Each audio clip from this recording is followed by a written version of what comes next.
Hello and welcome to another episode of Wildcat News. I'm Sydney Davis. And I'm Joe DePerry. School safety has been a significant issue after the Sandy Hook Elementary incident. Reporter Mike Mills has more on the story. After Sandy Hook, there has been a rise of concern in school safety and precautions. We asked students, administration, and law enforcement if kids are safe in our school. I don't really have any major concerns about our school safety at the incident of Sandy Hook. I have some younger siblings, and one of them goes to the Howard, and one of them's with me in the high school, but you never know if they'll come back home with you, so that's my main concern, I'd say. Well, obviously the breaking in of the school, but I don't think we'll have a problem since we took concerns after that. I think we've definitely reevaluated some of our safety protocols. One of the things that's different is we have the police officers coming in twice a day to walk through the school, and we're also asking people for identification as they walk in the building. We've increased our patrol. We try to visit each school at least twice a day. A uniformed officer comes in, walks the halls, checks the exterior doors, looks around for anything that might be a hazard, and if it's appropriate, we'll stop and talk to some of the students. Students appear to have the same concerns on school safety. I feel safer. I mean, they're here maybe 2 blocks to the day, I'm not really sure, but they do patrol and make sure everything's going good. I guess I'm happy about it because now when parents send us off to school, they'll know that we're a little more safer than before, and that we as students feel safe in the school. I feel as though there's more police officers walking around from time to time. I think just continue to know our students if they have concerns, we'll certainly listen to them. But by being visible in the building and walking the building, sometimes with the police officers and sometimes just on our own, I think that can hopefully eliminate any concerns. For this school, we might need some cameras, just so that we can see stuff happening. No, I can't really think of any other future safety besides they just checking everyone that comes in and make sure they know who's in the building at all the times. Well, we're obviously taking precautions after what happened, but just keep up with the things that we're doing and we'll be fine. A parent expressed concern to me that, I hate to think that there has to be uniform officers in my child's school, and we think it's important. And I asked her, I said, when you go to the shopping mall and you see a security guard, does that interfere with your shopping at all? And she said, no, I feel better about it. And we said, well, that's the level that we want to be at, so that when we walk around the schools, high schools all the way down to kindergarten, that the kids see the police officer and they're not immediately alarmed. They see it as more of a normal operation during the day, and just another person, another adult that I can go to keep me safe.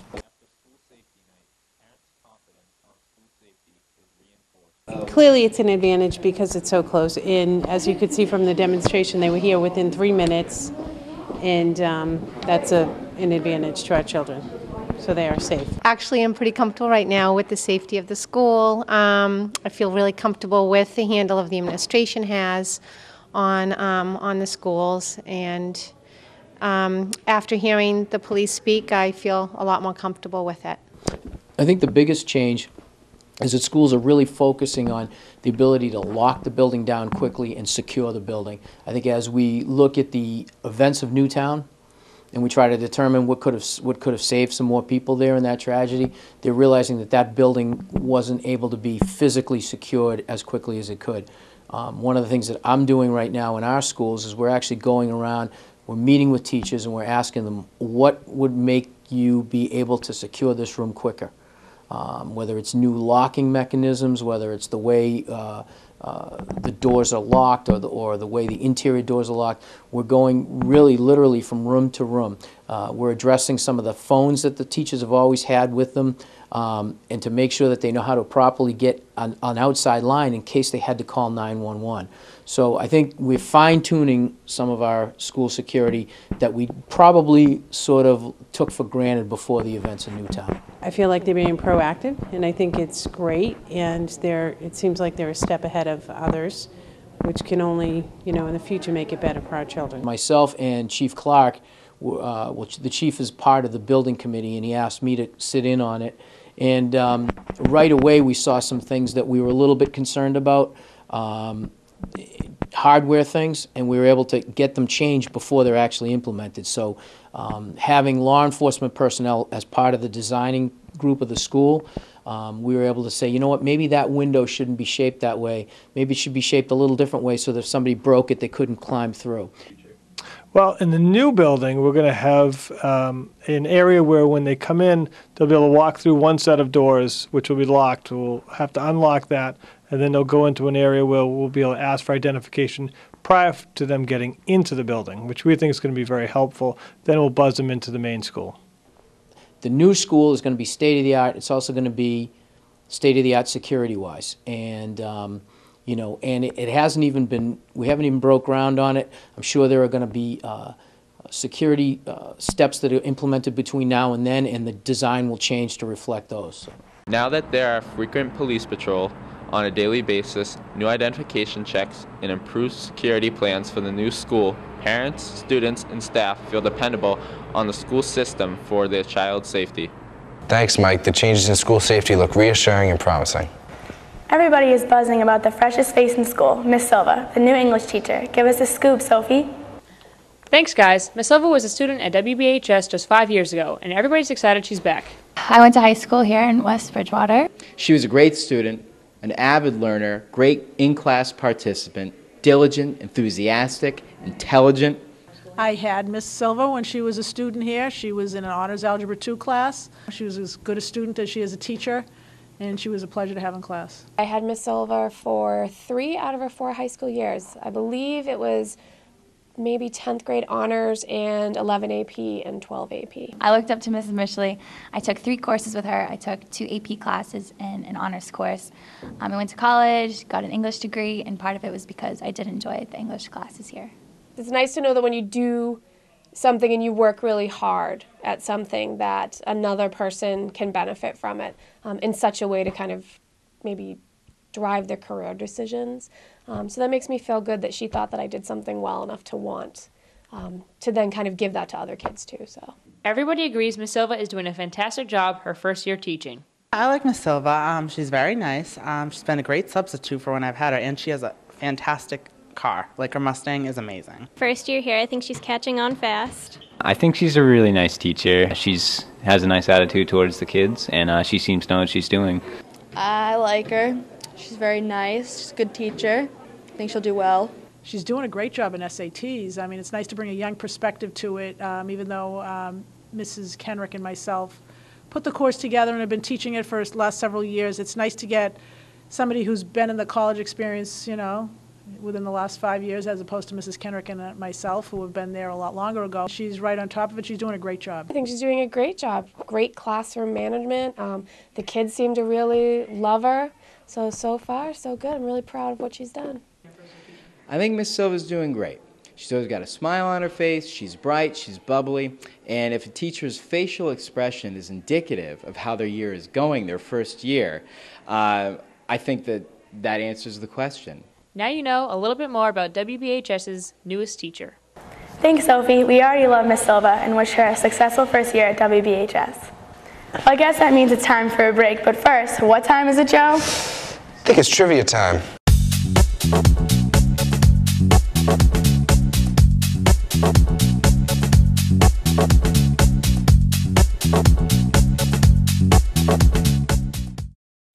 She was bullied. She was just a normal teenage girl who wanted friends. No one to eat lunch with. Not just ignored, but abused. She couldn't take it anymore. She ended her life. These were the people who allowed this to happen. Am I next?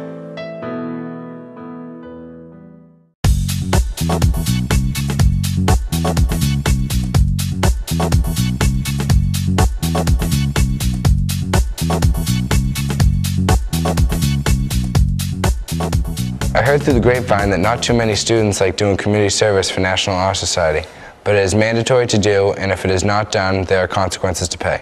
Let's get some more information on that from Mike. The NHS members of West Bridgewater High School are required to partake in 5 hours of community service per term in order to hold their place as an NHS member. There has been much confusion on the purpose of community service and what the consequences are. NHS members have to complete community service because it's one of the pillars of the society. I feel like the purpose of community service is for people to do things and give back to their community. The purpose is to give back to the school and to the community. I think the reason for community service is to show your good character in the community. I think the reason for community service is just to help other people in the community and show your support. Really to give back to your community, to show that you're a responsible person in this society, to show that you can give back to other people who probably need it. I think it's to be a good community member, to show service, to do well academically. I think they all need to work together for them to be a successful NHS member. Not many NHS members knew that there was consequences to come if they did not complete their NHS community service hours on time. One of those consequences could potentially be suspended from NHS. If it's not done, they'll have to go before the board, they could be put on probation, and ultimately they could lose their position on NHS. I think everyone should be required to do some sort of community service just because the community's done so much for us already. Consequences do come to the faculty council, of which I am a member. The consequences aren't necessarily, I think, set in stone. I don't know if they're always the same. I think it depends on the severity of what someone does and perhaps the circumstances that surround it. They can, I believe, go anywhere from a probationary period where somebody maybe has a period of time where they may have to be careful and not mess up again, or they could then be dismissed, or they could be outright dismissed from what I understand. I have yet to see that happen, but we've had varying degrees of punishments for students doing and not doing things for their NHS hours.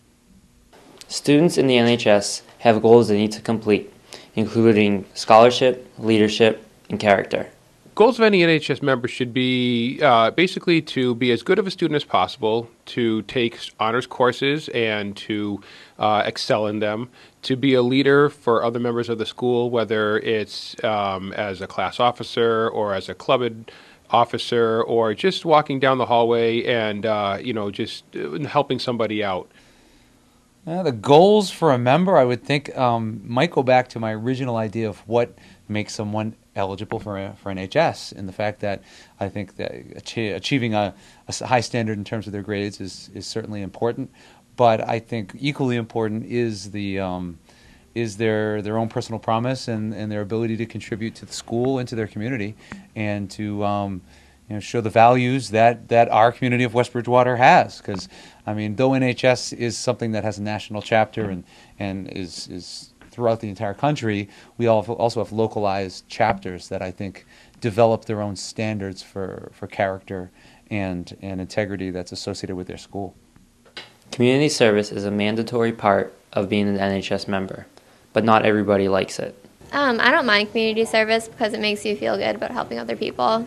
I don't mind doing community service. I think it can be fun, and it feels good helping other people. I don't like doing that. I like doing them, but it's kind of time consuming to get 5 hours, but it's not that big of a deal. I like it. It makes sense to do it, especially if you're in National Honor Society or any other thing. It just shows yet again that you care about not only the people around you, but your neighbors and the other people that are helping you out, especially with people that don't have a lot of time, like helping out everything from cleaning up the park or cleaning up outside the school. A lot of people are responsible for a lot of things in this school, so helping out a little bit helps you do your part. It seems like there were many reasons students chose to be on the NHS, but the most common reason seemed to be that it looks good on their college resume. The reason I'm in the NHS is because, honestly, it looks good on the college application. I chose to be on NHS because it does look good on a college application. It looks good on applications for college and jobs, and it's a good thing to be on through high school. It's really for kind of the best in the school, the best around. And I mean, I put all the work into school, so might as well be a part of something that really shows how good you are, what you do. There you have it. If you don't do community service, you may have to face the faculty board and possibly be suspended from NHS. If I were you, I would get those hours done soon. Back to you in the studio. In the long run, it seems to be a win-win situation, helping out the community and getting brownie points for college. Athletes are always looking for ways to stay in shape in between sports seasons. Now students have the opportunity through Intramurals. Here's Steve Reddington with more. Intramurals are a new after-school activity started this year by Mr. Antonio. We caught up with him and other students to find out what intramurals really are. 57. Oh, sorry. I didn't see you there. Just sculpting the gun. Intramurals is a new program we're trying to start up in between the sports seasons, where we're going to make some competitive teams amongst our own school. It's not against other schools.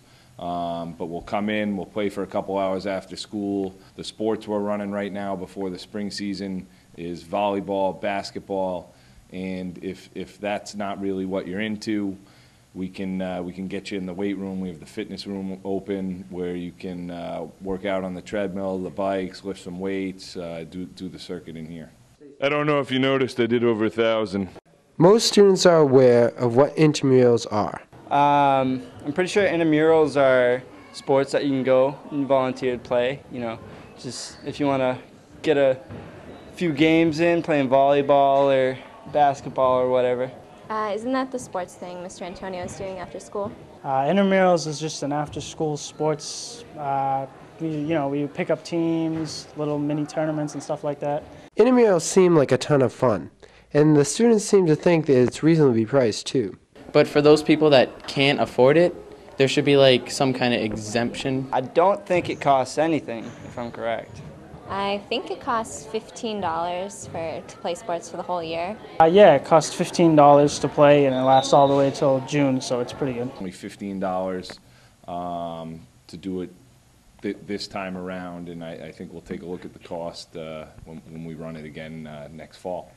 Mr. Bodwell, actually, it was his idea, and he saw us playing basketball after school, I guess, pretty consistently, and thought maybe we could get some more kids involved and turn it into an intramural program. And with that, the idea is to get, we want to get it set up so you'd have set teams and a schedule, and we could get myself or somebody else to actually officiate the games. Intramurals look like a great activity for after school. If you'd like to sign up for them for after spring sports, talk to Mr. Antonio. Back to you in the studio. It looks like intramurals are a great activity to stay in shape and have some fun with friends. Some people are pumped for prom and some people aren't, but either way, there's one thing everyone agrees on: it's expensive. Here's Abby Cosgrove with more. Well, it's that time of year again. The juniors at the West Bridgewater High School are preparing for prom. We asked the students how much they are spending and their thoughts on the change in venue. We asked the students how much they are spending on prom and their thoughts on the changed venue. I plan to spend around $70 for prom. Probably a couple $100 for the tux and the tickets. Well, I already had a suit that I'm going to wear for prom, so basically just the $100 for the prom tickets. I got to rent a tux. I'm not buying one. I got to rent one. Your tickets? Yeah, tickets. It's $100. Drop $100 on a yacht. Carnation thing? Oh yeah, the corsage. I don't know what it's called. Probably like 150. Probably 150, $200. Just enough for my ticket and dues, maybe a tuxedo. So like, I'm gonna say around 120. Sounds like a good number. It's a different story for the girls, though. With hair, nails, makeup, tickets, and a dress, the dollars add up. I think I spent $175 on it. I spent around $300 on my dress. I spent about $300 on my dress. I spent around $320 on my dress. About $470, but I got 94 off. I spent $450. It was the original price, so I never got it marked down. I decided to not spend any money on a dress, and I'm using my sister's old prom dress because I did the wrong thing last year, spending $600 on a dress, and I regret it. Well, my dress was $700, but I got it knocked down to $100, so. I spent around $400. Well, I have a lot of hair, and it's really long, so I'm guessing about $80 for my hair, and then maybe $20 or $30 for my nails. About like $60, and then for my makeup, I don't know. How much does MAC cost? I think it's like $50. I might be getting my nails done, but I am going to be doing my own hair and makeup to save time and money. My hair, not that much because I'm just curling it and twisting it, and my nails, I don't know, maybe like $30. Probably around $100, yeah. I went to Diamond Nails and talked to the owner to see how much the girls usually spend on their nails and toes for prom. Depend. If they want to get a manicure, it's $15.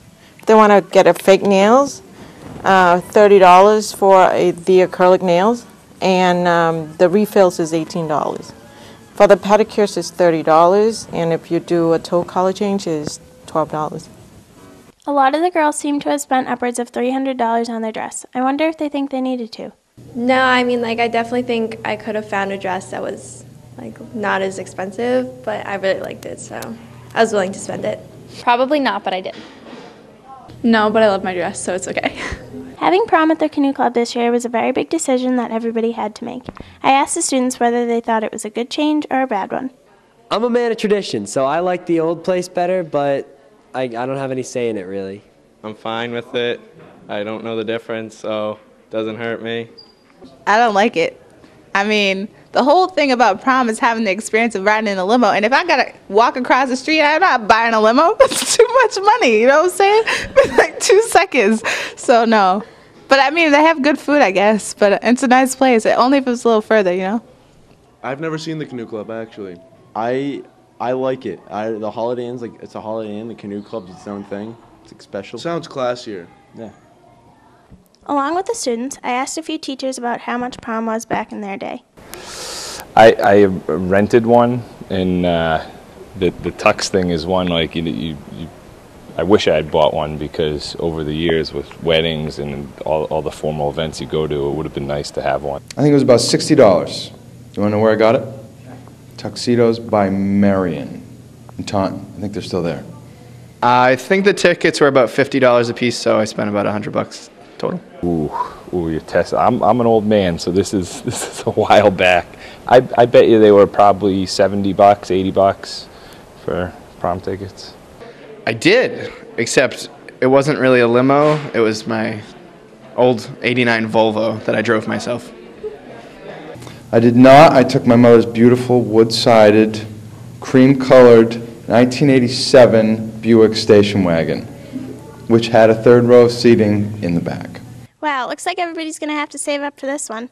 Aside from the venue change, I'm sure prom is going to be a great night and it's going to be money well spent. Back to you in the studio.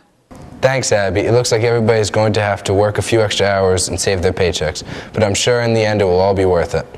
Well, that does it for this episode of Wildcat News. Stay classy, West Bridgewater.